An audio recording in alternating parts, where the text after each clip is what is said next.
Hi, good afternoon. Welcome to the marketplace. Coming up, Vice President Dr. Mahmoud Bawumia pushes for increased investment in the development of fintech payment platforms to accelerate financial inclusion across the continent. As telecommunications infrastructure expands, fintech services are rapidly penetrating previously underserved communities and remote regions. We'll have the latest from the 3i Africa Summit, which is in its second day. Also coming up, the Ghana Investment Promotion Center urges local businesses to explore the benefits of the Exemptions Act. To services. So we encourage companies to look inward, look within Ghana. In the event that they are not available in Ghana, then they can go out of Ghana to receive these services. My name is Daryl Kwao. Thanks for being with us. Details coming up.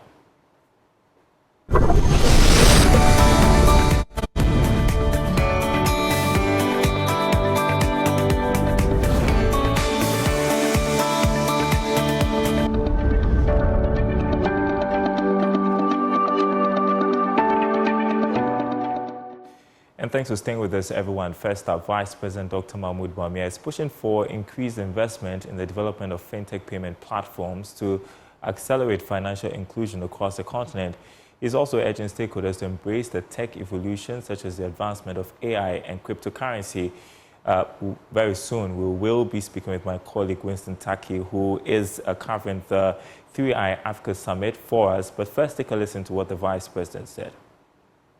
As telecommunications infrastructure expands, fintech services are rapidly penetrating previously underserved communities and remote regions. This expansion is fueled by significant investments from stakeholders in both telecommunications and fintech sectors aimed at reinforcing infrastructure and enhancing digital capabilities. The integration of robust telecommunications networks with fintech solutions is democratizing access to financial services, fostering entrepreneurial spirit, and unlocking unprecedented economic opportunities. As Africa continues to embrace this digital transformation, the synergy between telecommunications and fintech will undoubtedly remain a driving force behind the continent's growth.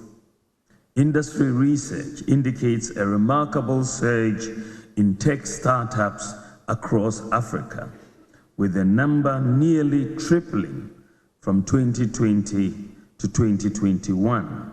To reach approximately 5,200 companies. Notably, fintechs comprise just under half of these startups, indicating a significant focus on innovating and responsibly disrupting the financial services sector. Ladies and gentlemen, the rapid development in fintech in Africa spans across multiple segments, from blockchain and cryptocurrency to robo-advisors and payment platforms. Each segment presents unique opportunities and challenges, requiring us to stay agile and adaptable in our approach. All right, let's go live now to my colleague Winston Taki, who is live for us from the Accra International Conference Center for day 2 of the 3i Africa Summit. Winston, what has been happening where you are?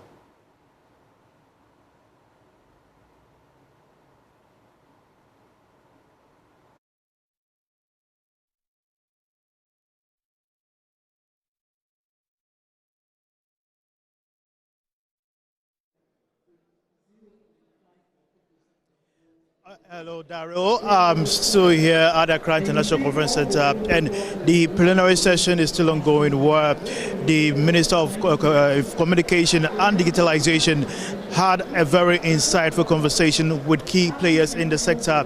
And some of the issues that she brought to light is building a formidable connectivity infrastructure. And she was calling on stakeholders who were gathered here this morning to prioritize that sector, because for her, there will be the need for increased revenue, especially for government to develop the necessary regulation critical for the acceleration of the fintech space. And she believes that just as this accident happened some few months ago, when we experienced challenge in terms of internet connectivity, with the right infrastructure, with the right investment, that angle will be dealt with.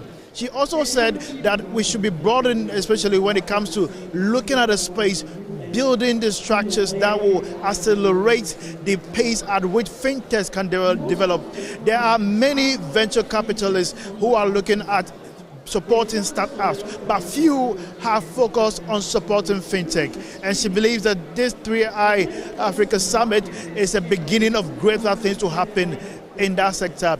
I'm hopefully hoping to speak to some key players in the sector, especially the CEO of MTN Ghana, who I'll be speaking with shortly, to get his insight, because yesterday during his presentation, it raised some key issues that has to do with the impact of taxes, especially on the telecommunication sector. He believes that taxes, although tax is necessary, but there should be some incentives to help them broaden their horizon to tax, especially the unbankable population in the telecommunications sector. We know the case of penetration, which was raised by the Vice President during his speech this morning, that we should increase the internet or phone penetration or inclusivity, we can at least touch the unbanked population across the divide and opening the frontier of expanding the fintech revolution.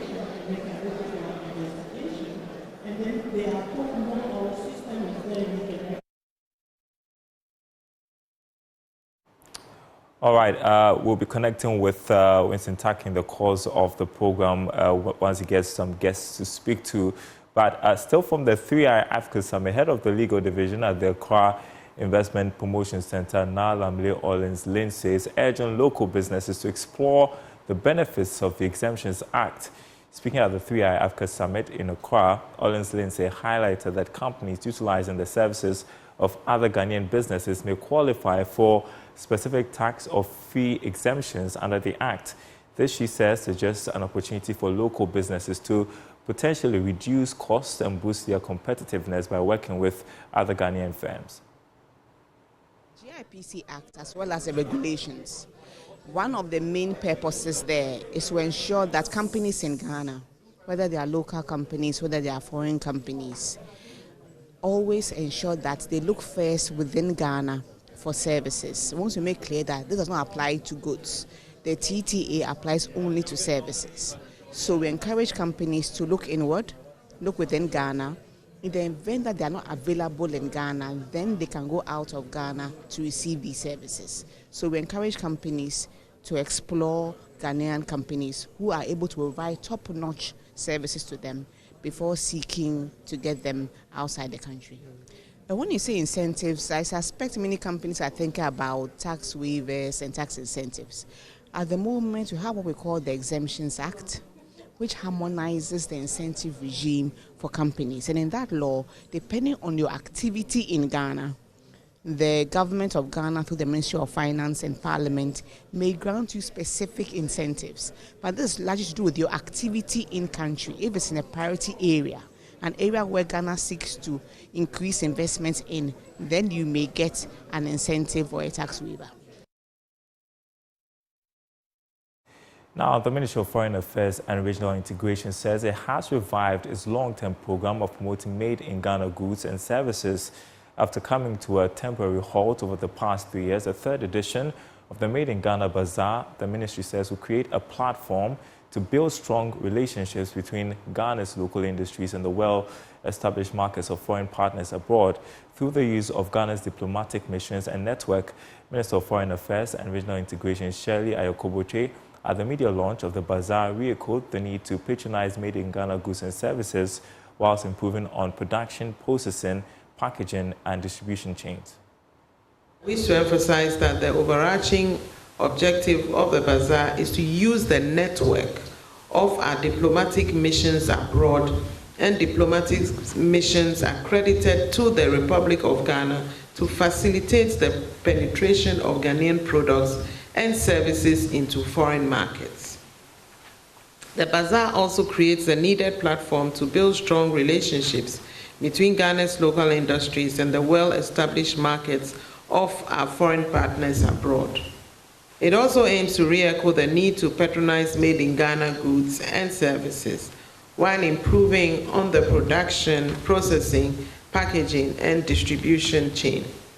The third edition of the bazaar would provide exhibitors with an opportunity to showcase a wide range of innovative products and services, as well as to establish contacts with strategic partners, exchange experiences, explore business opportunities, and to consolidate relationships with new and existing customers. The timing of this event is auspicious because of the dynamics of today's international system.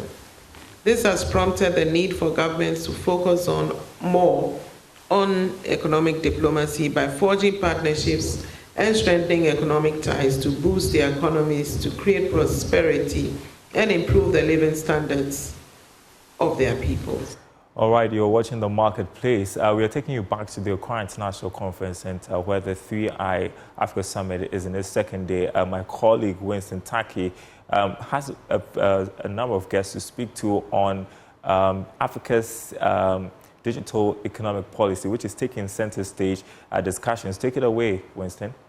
Conversation, debates, MOUs being signed, and right now I'm seated with the head of FinTech and Innovation at the Bank of Ghana, Kwame Opon, and he's going to tell me a bit about what has been happening. He'll be speaking shortly this afternoon, but before we get into that, I want to understand from the Bank of Ghana's perspective on what they are looking forward to. It's good to see you, sir.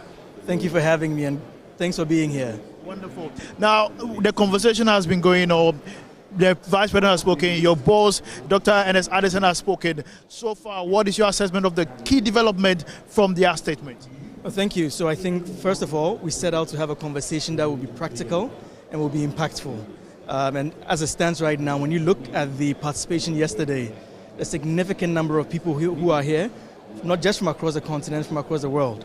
We're already, as you mentioned, seeing people signing MOUs. We're having some very frank conversations about things like cross-border payments, why I can't send money to people in different countries, and people are being open about it. And we're beginning to discuss and align on potential policy measures that we intend pursuing and working with stakeholders to help achieve. Also, let me add that everyone who's here and participating is here for a certain objective. And it appears thus far from the feedback that we have an opportunity to really architect the future. We have a youthful population that are significantly,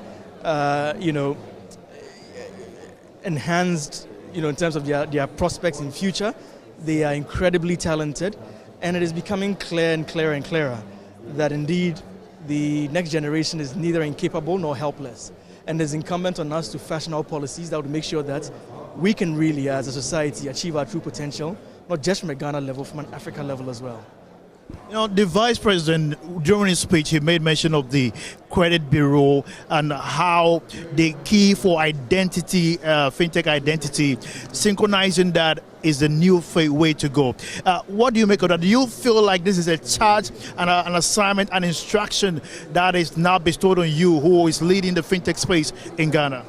No, thank you. So I think as it stands right now, frankly, over the past perhaps 5 years to 10 years, the central bank has been working on many key policies that are trying to put in place the critical infrastructure, both policy and regulatory, to enable some of these things. And we're at a stage where we're able to materialize them by implementing some key elements, right? So you look at things like the new laws that have been put in place. You look even at a government level, you look at the biometric national ID card, you look at the national property digital addressing system, and so many other elements. Wonderful. But I know you will be speaking shortly. Other than that, we'll delve deeper, but we'll be speaking much more after your speech, and we'll delve deeper. Thank you so much for joining us. Great. So we are still live here at the 3i Africa Summit. You just spoke to the head of fintech at the Bank of Ghana, who told us indeed he is championing an assignment that has been bestowed on him by the Vice President. That is to ensure that access to loan is made easy because of the credit bureau that has been set up by the Bank of Ghana. So these and more development will bring you up to date to you, Daryl, and the rest of the crew who are watching us right here on Joy Business. Winston Take reporting for Joy Business. All right, Winston Taki, thank you so much for the update. You're watching the marketplace. Now, it was a ripe market for the Asante traditional barbers as they cashed in on the silver jubilee of the Asantehene Otumfuo said to the second. As tradition demands, the regalia of queen mothers in the Asante Kingdom is incomplete without a black-dyed hair, locally known as dancing crown. As the Asantehene climaxed its anniversary celebrations, queen mothers in the kingdom graced the occasion in full traditional beauty. Emmanuel Bright Kweku engaged with some traditional barbers at the Asafo market and filed this report. Obaya, a traditional Asante Baba, is busy at work as she makes up her clients, a queen mother, for the Grand Durbar of Otumfuo Silver Jubilee. With a black dye and oil, she smears the two in the hair of her clients and subsequently trims around the base of the skull, leaving a shape of a bow on the head. The beautiful traditional look is what Ashantis term as dancing crown, coined from the English word dancing crown.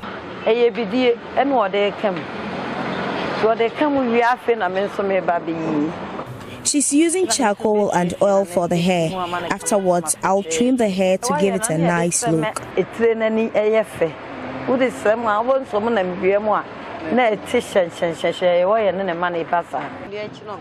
In the heart of Asafo, a suburb in Kumasi, hundreds of queen mothers queue up occasionally at Obaya's salon to have a good treat. This has been a job she inherited from her mother 15 years ago.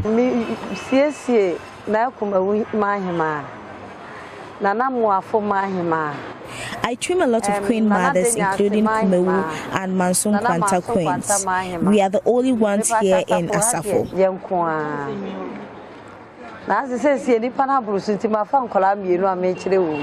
The haircut is a preserve of queen mothers and queens in the Asante Kingdom. It is prominent during traditional gatherings like funerals to give them a unique look.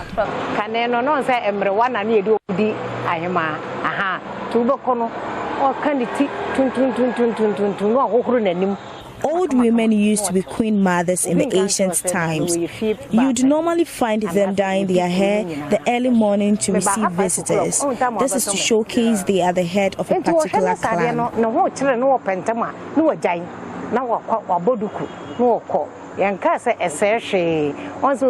We can also wear headgears, but it's custom to wear this type of hair.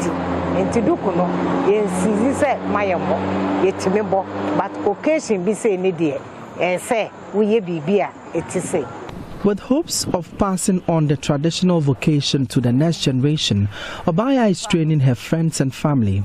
Mama is a senior apprentice at a salon.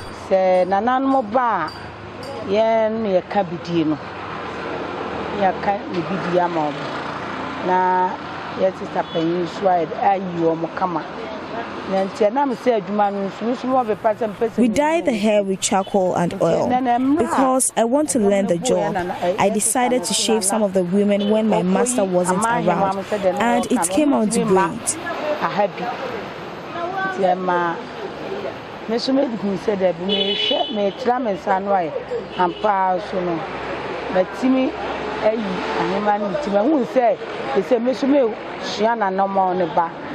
A season as ripe as the silver jubilee of the Asantehene, Obaya and her staff are cashing in.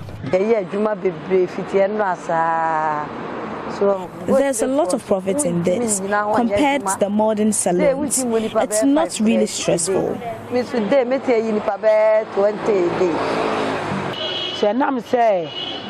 We get a lot of clients during this season.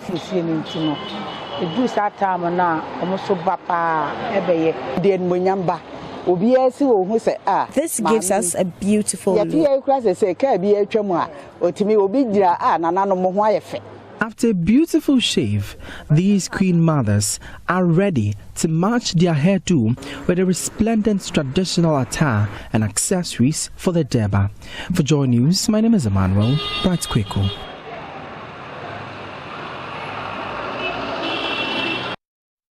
Meanwhile, the Asantehene Otumfuo Setusu II is admonishing the new management of the Ghana National Petroleum Corporation to ensure the institution of strategic measures aimed at revamping operations at the business.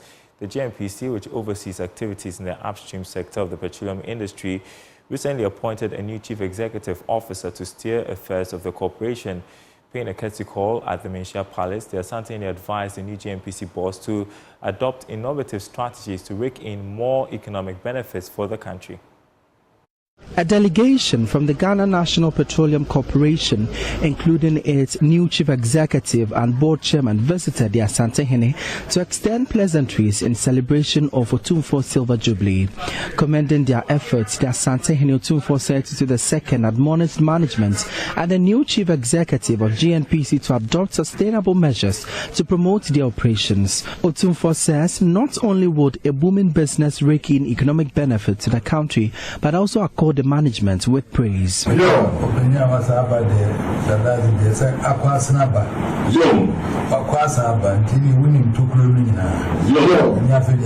president saw potentials in you and brought you back, ensured to institute projects and measures that would promote operations at the business. GNPC is sustaining the company.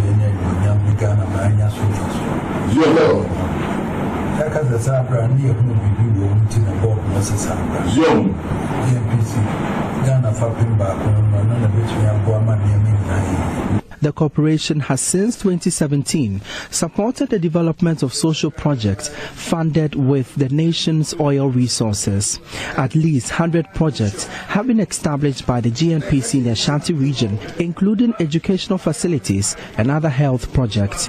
Chief Executive Officer of the corporation, Joseph Abuabudazi, reiterated GNPC's commitment to investing and continuing its projects located in the Ashanti region. We discussed the projects that the foundation, GNPC has a foundation that undertakes CSR projects. And what I said is the foundation will continue with the project that we've initiated in the Ashanti region. And the assurance that we gave to Otumfuo is that we will continue with those projects to the benefits of the youth and the people of Ashanti region. For Joy News, my name is Emmanuel Bright Kweko. Now, insurance practitioners have been charged to invest in education and research to develop innovative insurance solutions which will meet the needs of consumers. Technological advancement as well as climate changes pose new challenge to the industry, since existing products will have to be modified or new ones created for these evolutions. Speaking at the 17th graduation ceremony of the National Insurance College, Director of the college, Michael Richard Autry, noted that building the capacity of practitioners will improve customer satisfaction. In all, 322 persons graduated with various diplomas and certificates in insurance at the 17th graduation ceremony of the Ghana Insurance College. 157 students graduated with diplomas in applied insurance, while 154 students graduated with advanced diplomas in various fields of insurance. Additionally, 21 students were awarded certificates in insurance. In the special award category, females dominated, winning over 67% of the top prizes. In his address, Michael Richard Autry, director of the Ghana Insurance College, charged the new graduates to build capacity by investing in research and education. Today, in this 21st century, and in the midst of artificial intelligence era, it is paramount and of national and industry interest to research extensively, to add and to contribute to knowledge and to optimize the way of doing things. This will lead to the improvement of operational efficiencies, customer service satisfaction, and innovation to product and product distribution systems. Be humble and be willing to learn from experience. Quoting from Isaac Newton, who once said, "If I'm able to see afar off, it's because I've stood on the shoulders of those who have gone ahead of me." The Acting Commissioner of Insurance, Michael Kofi Ando, urged insurance practitioners to develop innovative products that cater to climate change effects and technological evolution. Climate change and cybersecurity are key emerging risks that need urgent attention. Climate change, exhibited by the increasing frequency and intensity of floods, drought, temperature rises, and rising sea levels, is impacting the insurance and operational risks of insurance companies in very tremendous ways. The insurance industry needs to take steps to respond to these risks to mitigate their impact. In fact, the Energy Commission sometime last year estimated that in about 5 years, 80% of the cars on our roads will all be electric vehicles. Question: how do we price the insurance for those vehicles? Kenneth Dorr took home the award for the best advanced diploma student, while Portia Pinkra was adjudged the top diploma student in applied insurance studies. And that's the marketplace. There is more news on our website, myjoyonline.com/business. The city making headlines over the city's depreciation has created a huge mess for businesses. That's according to the Ghana Union of Traders Association. Plus, the finance minister is saying the city's depreciation this year is better than that of last year. You can read more on our website, myjoyonline.com/business. My name is Darryl Kwao. Thanks for watching. We will be back same time tomorrow.